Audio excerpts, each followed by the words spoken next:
It all started when our drawing professor gave us a project to come up with our own still lifes to draw. Obviously, me being dumb, I told myself, I can do that later.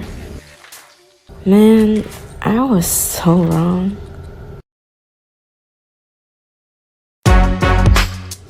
The regret instantly hit when I found out that I had only 1 week left to finish my project.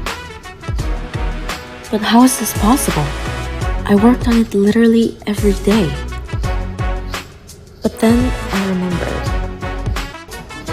Even though I did work every day, most of the time I was, well,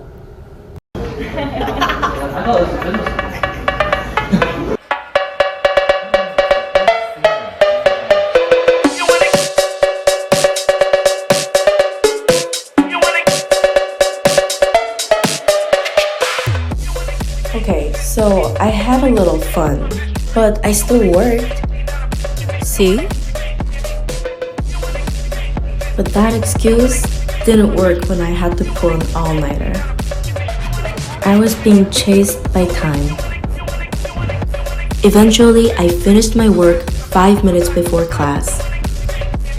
So, moral of the story, manage your time well, try not to procrastinate, but never forget, have some fun.